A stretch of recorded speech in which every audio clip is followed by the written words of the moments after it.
Marie, how are you? Good morning, Felicia. I'm very well, thank you. And thank you for inviting me on today. Well, I'm interviewing today Marie Jenkins from Advance Your Wellbeing.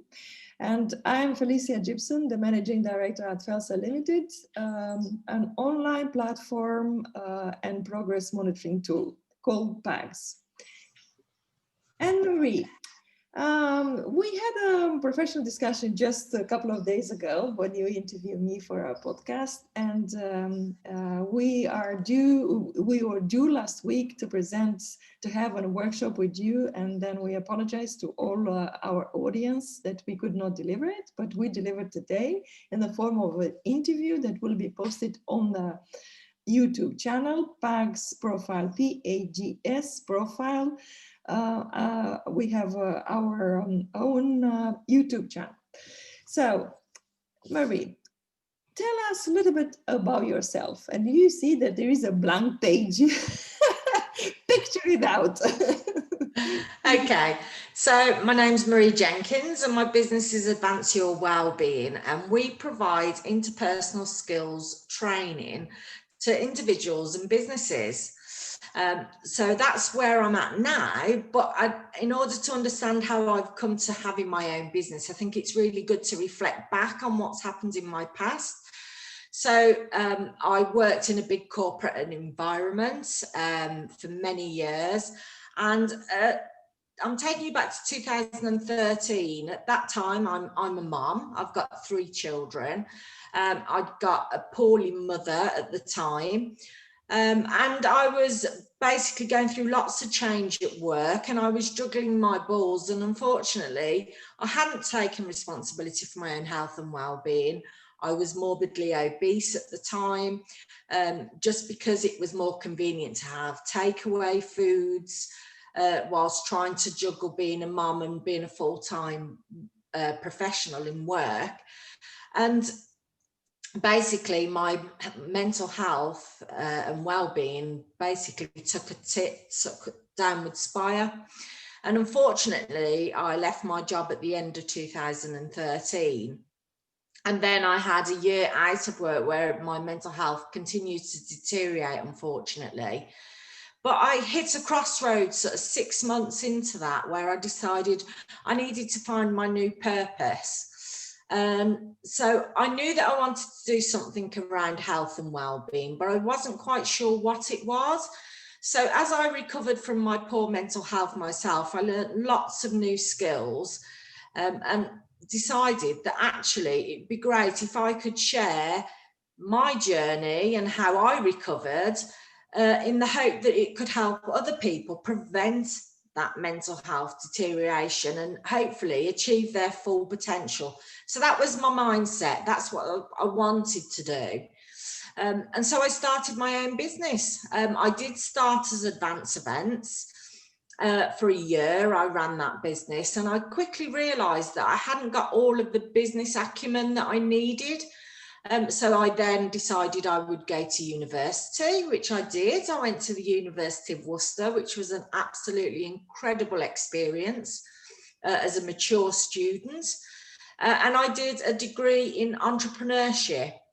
And during that time, that's when my business diversified.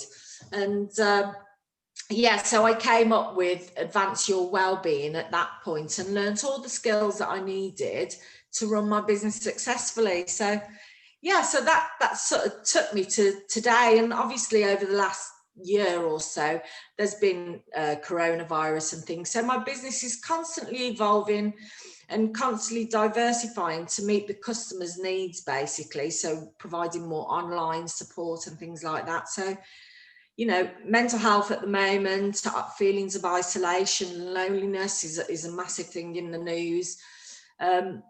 But you can have those skills, you can thrive. And so there's, you know, that's basically what my business aims are, is to help people. Maria, I am absolutely amazed. You are such an extraordinary person. And the fact that Saturday we just had the world's Mental Health Day, and links with everything what you say, and the COVID things and the past and the struggles that we have and how much attention we pay to our mindset. I'm so passionate and then really interested to find out more about your work. And I know you are an amazing person, an amazing mother. I just found out that you have 3 children. You look absolutely gorgeous, by the way.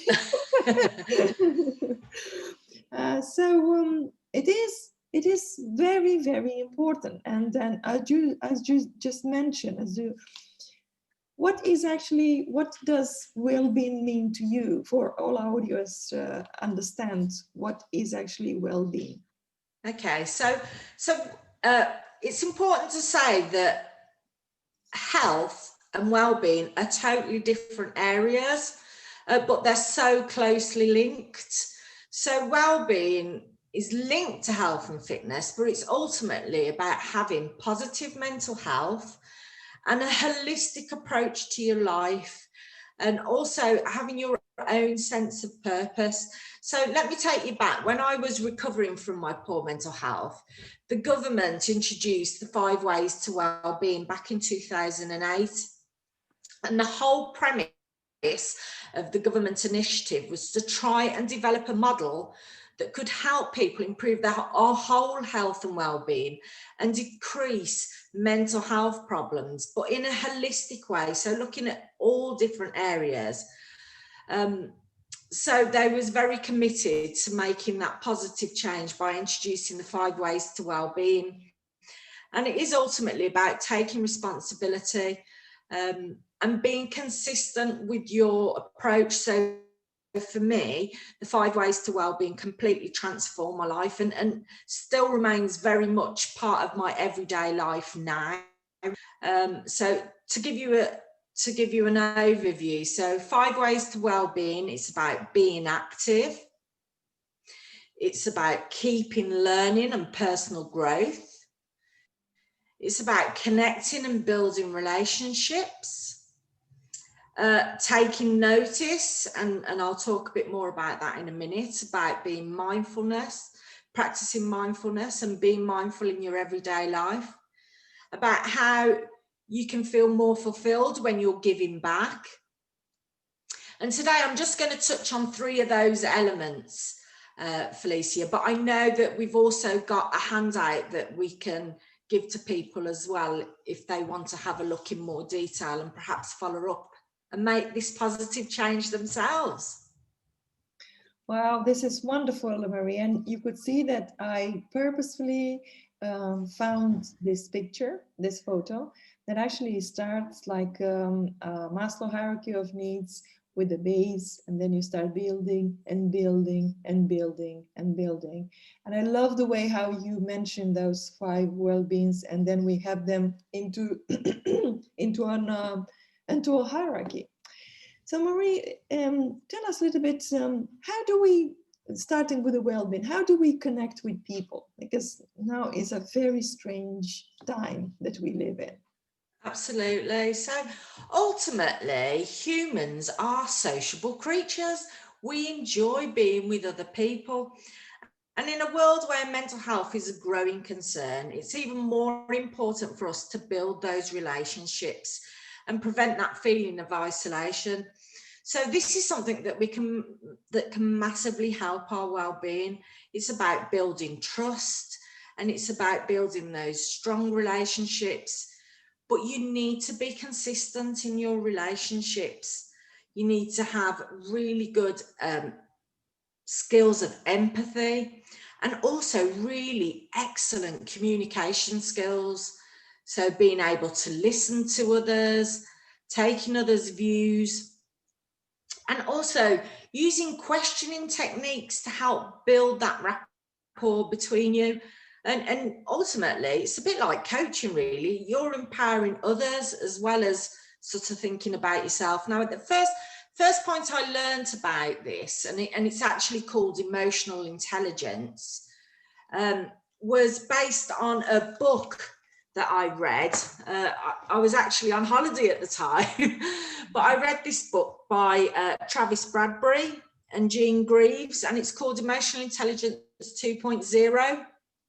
And it's a fantastic book. It's got lots of exercises in there, but ultimately emotional intelligence is about learning about how you are.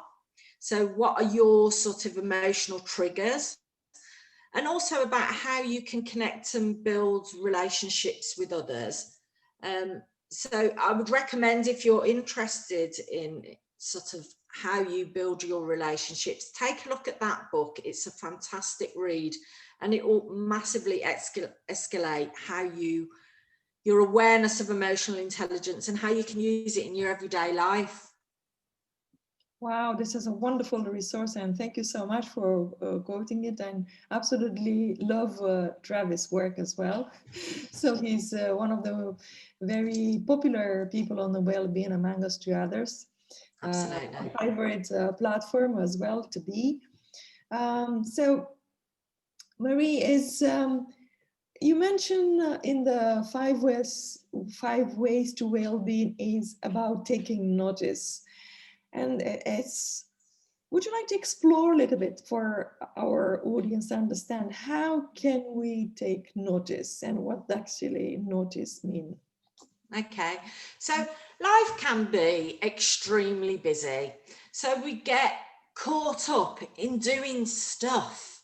You know, we have to-do lists as long as our arm, and we can be dashing here or dashing there. And quite often in that whole busyness of life, it can affect your mental health and well-being. So for me, what I found massively helped with an overthinking brain is about practicing mindfulness. Now, I first learned about mindfulness, and this is another great, this is actually a program by Professor Mark Williams and Danny Penman. And basically, it's a program about how you can use mindfulness in your everyday life. And mindfulness is ultimately about living in the present moment and appreciating everything that surrounds you in your life. Now, it might be that it's just a walk in the woods. It might be that you're eating a lovely meal and it's actually taking time to appreciate and experience that in more detail. But ultimately, it's also about self-care. So in the busyness of life, worrying about what other people are thinking or doing, or, you know, being there for other people, you need to ultimately practice self-care. And for me, mindfulness is about, like, I love cycling, and I practice that religiously. Every Sunday I go out on my bike. That's one thing in my whole routine of the week is in my diary, and I make sure I do it, because I know that mentally I feel so much better to take on the rest of the week in a really positive way. And so for me, that's my mindfulness time when I'm on my bike, and it helps build my resilience as well. And there's a lady called Angela Armstrong. I first, as part of my recovery, I listened to her book. Well, it's an Audible book, but you can get hard copies as well. It's called The Resilience Club. And I was listening in the car, and it was such a fantastic book. I wanted to pull over at the side of the road so I could write all the notes of the fantastic advice she was giving us. So building up my own resilience as well has been a massive part of my recovery. And I think in today's current climate, resilience is something we could all do with a bit more of. But the fantastic news is we can build our resilience. So that's brilliant. And also being focused in life.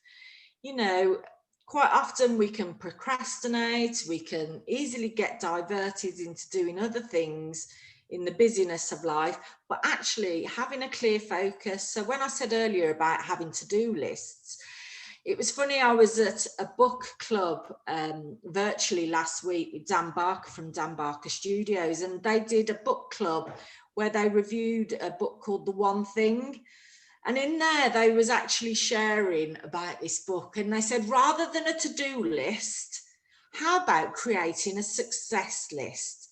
So being more succinct about the goals that you want to achieve and doing the things that add value rather in the busyness of the to-do list. And I thought that was a really fantastic insight. So I'm definitely going to go and take a look at the One Thing book. Because personal development is something we can always do. Does that answer your question? That answers the question so wonderfully, and then a pack of messages in there, and then what actually reverberates with me and links with me is this mindfulness and being grateful and building resilience. I think building resilience is extremely important. It's really, really important, and today is more important than ever because things are a little bit procrastinating, and then we have to keep that's what is important, what we have to do first.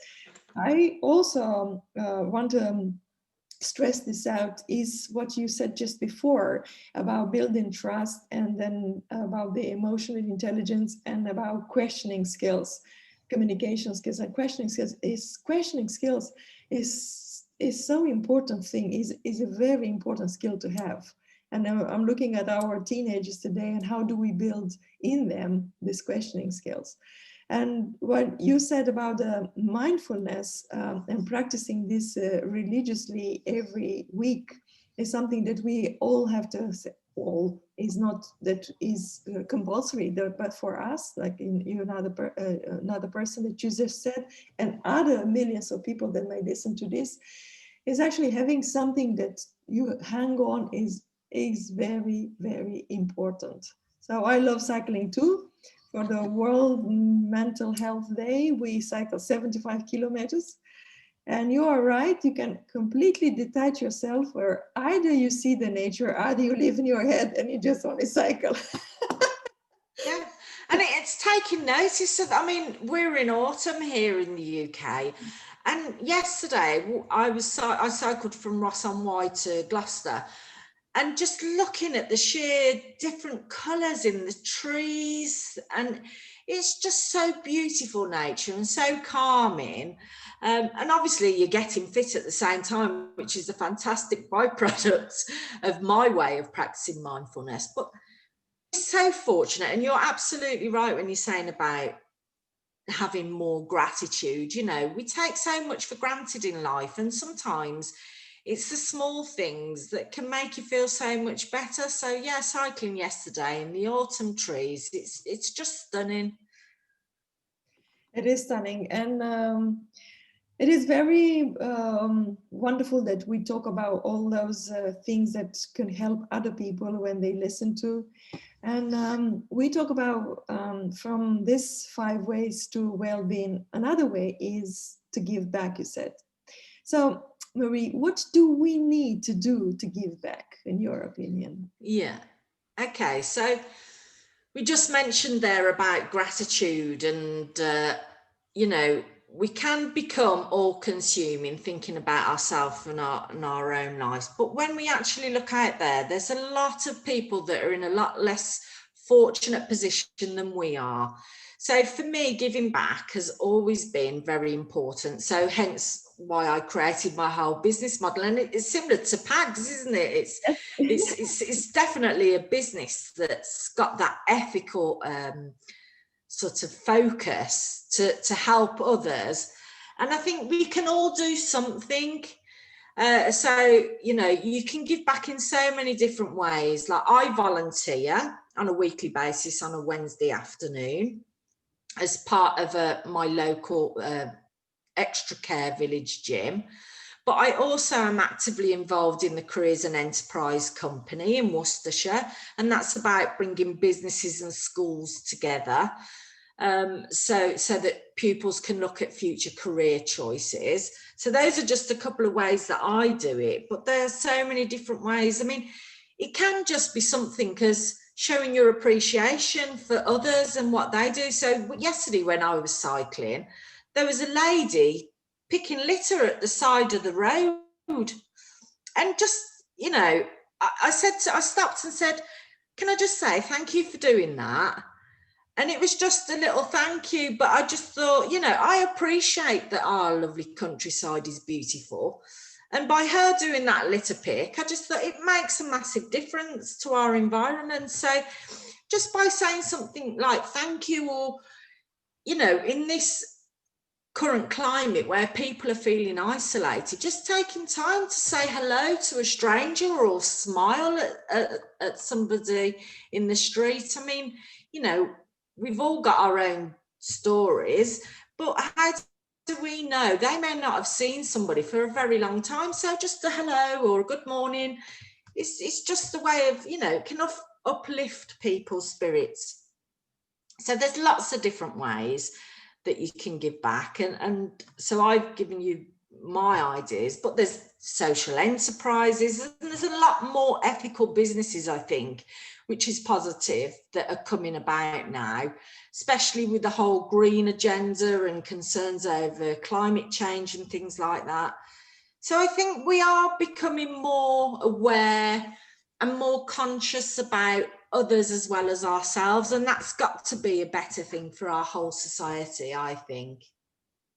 Absolutely, and it is so important. As you just said, a simple gesture, a smile, saying hello, appreciate, valuing your team and showing you the appreciation, giving them feedback, saying something positive. And I think my team, when we had a team building exercise, I said that we all the time have to look at what is in the glass, not what is missing from the glass. Because if we start with that, it's very easy to see what is not missing. And judging people is so much into our human nature. If we stop doing that and comparing, if you stop this thoughts and you change your mindset and you look with actually, how can I do it? The same as you just said, in education is the same, putting the child in the center and looking where the child is, what the child needs to do, what the child needs to develop. I think all of us, we develop. Yeah, I'm 54, I'm still learning. Absolutely. We'll be learning till I think the brain never stops to learn. Is the neuroplasticity, and one way to stop dementia is to keep learning. Absolutely, I totally agree. And I've gone through a massive learning curve since my recovery, both from my own personal development and my own skills, but going to university as a mature student. I'm currently doing another course, level 3 in award in education and training, just so I can better serve my customers. So I think, every day is a school day. I know that's a bit cliche, but it's very true. You're so lovely, Marie. And another this hierarchy of 5 ways. So another pillar is being active, no? And we just said about the what is actually active mean to you innerly, yeah? Yeah, okay. So we can easily become complacent about our physical health. So when I was saying earlier about when I had poor mental health, I was morbidly obese. Mm-hmm. So I think, with all lockdown, people have talked about the lockdown pains, and I'm not immune to that. I have also gained a bit of weight during lockdown, although I've continued to cycle, and I also do yoga every week. But I think it's something that we all need to sort of keep a check on, if you like. Some people are very physical and very active. Others recognise they need to do something, but it's important that you only have to take 20 minutes out of your day just to do some form of exercise. So I got a dog, and I religiously walk my dog every morning. And so for those that are just starting with physical activity, it's just about doing something. So you could just have a walk around your block. When I first started cycling, I just literally cycled around my local area at first. And now I do really sort of longer bike tours. So last year I cycled to Cornwall from home in the Midlands, covering over 500 miles for the British Heart Foundation. And so, you know, that didn't happen overnight. That happened over a number of years of building up and improving my physical health. So, yeah, so for those people that think, wow, how can I do that? It's just about starting somewhere and just plotting it out and just improving bit by bit. It's all about progress. It's all about progress, indeed, Marie. And you talk so lovely, Marie. And if I'm just tangentially from this slide, if people would like to get in touch with you, are you doing some coaching sessions, or how would they, if they want to have a direct talk to you? So this is what your business is built on, no? Coaching sessions. Can you tell us? Yes. So yeah. I do 5 ways to wellbeing training, but I do interpersonal skills training as well. Mm-hmm. So looking at things like resilience, emotional intelligence as well. So I do it predominantly online now. Mm-hmm. So we can do it over Zoom. So yeah, that it's been really exciting actually. And also I do a lot of work in the education sector. So I'm currently looking at building a lesson plan about creativity and how it can help mindfulness for middle school children. So I'm building that as like a webinar, if you like, and doing it as a lesson. So that's I'm excited about that. That's in a local school in Droitwich called West Acres. So yeah, that. Lots of change in business, but it's all for the positive. Absolutely, and have a look at I interviewed earlier this year Rosina Spinoy, and then she has some previous work with children, and she talks about the creativity and how to employ these skills and how to develop critical thinking. And she's a very interesting person to link with, and I would be happy to already facilitate that, but just to strengthen this relationship.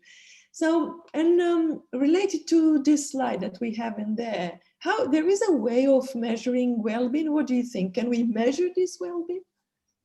We can measure well-being, absolutely. So it's about looking at your levels of happiness, also looking at your feelings of positivity. So, and your feelings of fulfillment as well in your life.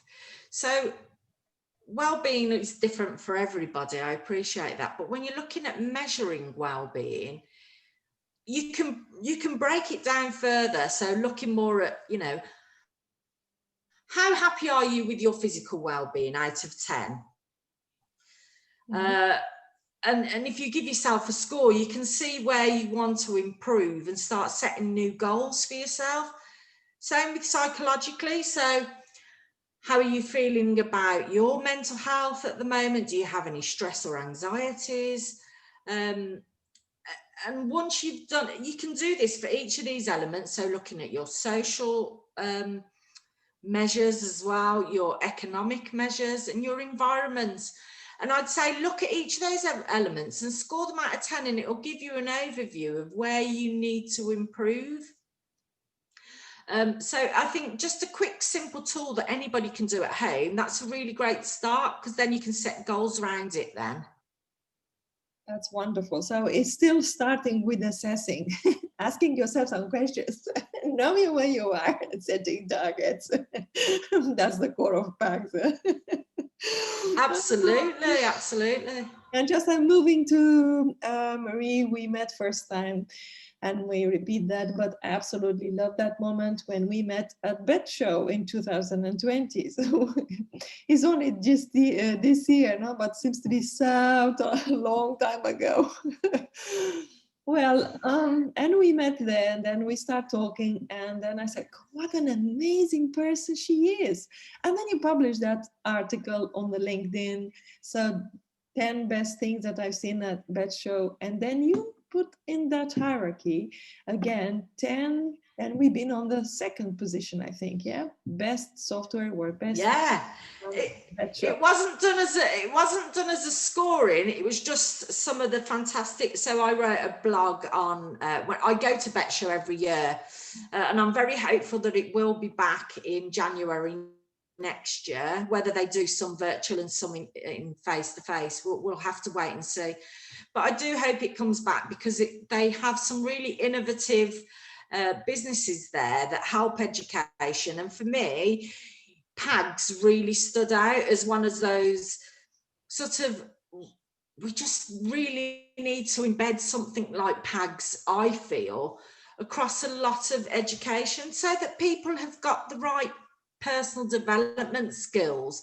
So there's lots of things we can learn about knowledge and careers, but ultimately, if we have the right skills and the right mindset, then we can achieve our full potential. And that's what I really loved about PAGS. And PAGS helps learners with their well-being in so many ways, in my view. So it can massively be helpful for teachers.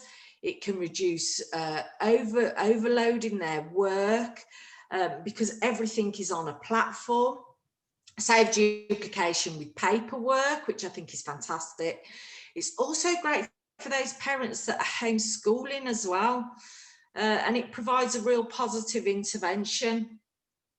And ultimately, it's about the learners, isn't it? Those pupils with SEND and those neurodiverse learners. And it just provides so many different skills through doing the assessment tool. And then it actually gives you a program of things that you can work towards with that learner. And in the short time, Felicia, that we've been connected, the more I learn about PAGS, the more passionate I am about your tool. I think you've done a fantastic job in creating such a brilliant platform. And I'm sure that as time moves forward, your business will just flourish, because it's so fantastic. Well, thank you for saying that, Marie. And then at the same time, we build we build a platform, we network with other people like yourself. We work with partners. They are part of the big family of PAGS, where we link parents with professionals, with psychologists, with speech and language therapists, and with yourself. So IDIS is ambassador, as is a partnership, working with us, with really looking at expanding this network and creating these affiliated partners that can work with us. And along those lines, last night it was the Cork Autism Conference. So one of my colleagues, June Hill, she participated, and she said, I talk about PAGS. And I said, and she said, she texted to me and she said, have you had a look at Helen Pendenfield? Or exactly what's her name? So she's a clinical psychologist, very famous in Dublin. And she said, you should ask her to have a look at PAGS and endorse PAGS, because it's so wonderful. And he said, that was last night, and it's like having this conversation with people. And I said, well, this is PAGS. We, as I mentioned before, we work with several professors, and one of them is Angela Fawcett, Professor Emeritus. She's an international dyslexia expert, and then she gave us 2-3 reviews on PAGS, and then she's part of our advisory board.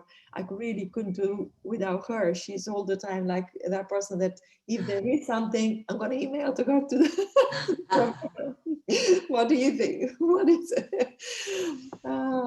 So we all need those professors and those academics as well, don't we, to help us. So for me, like on emotional intelligence, the guru in that I always look at is Professor Daniel Goldman.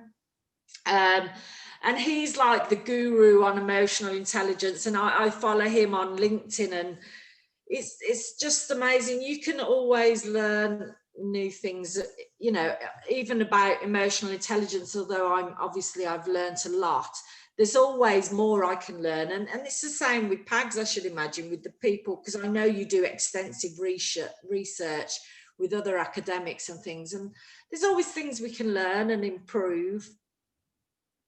Yes, absolutely. Marie, I am so honored that you accepted to be interviewed by us. People, if they would like to reach out to you for coaching session, for information, for the business course that you are leading, where would they find you, Marie? Yeah, okay. So you can find me across pretty much all of the social media channels. So I love Twitter, so you can find me on Twitter at AdvanceWell UK. You can find me by putting Marie Jenkins in the LinkedIn search, so you can find me there. So yeah, I'm across all of it really. Facebook as Advance Your Wellbeing. I'm on Instagram, which you'll see a bit more about my lifestyle more, I think, in the hope that it inspires others. So yeah, pretty much across everywhere, but my phone number's there as well. So 075 83 474539. And if I can help people achieve their full potential, then it's well worth doing. Absolutely, and please contact Marie. She's a fantastic source of information, and she does amazing work. She has the most positive results with all the clients that she's been working with the enterprises as well. She has an extensive network in Worcestershire. And if hosted by us, Felicia Gibson, you can find more information about PAGS at www.pagsprofile.com. We are just launching this week a new website, so as you can see, hey, almost there. And then my email is at Felicia at pagsprofile.com, and the phone number is there, is 077 5626 5545. So Marie Jenkins, thank you ever so much. I'm really looking forward to interviewing you in 2 months' time back again. And I think our audience would be very interested to find out what you have done during those 2 months and how much you expanded your network and how much we strengthen our relationship as future business partners. So thank you ever so much. Have a lovely, lovely day. Thank you, Felicia.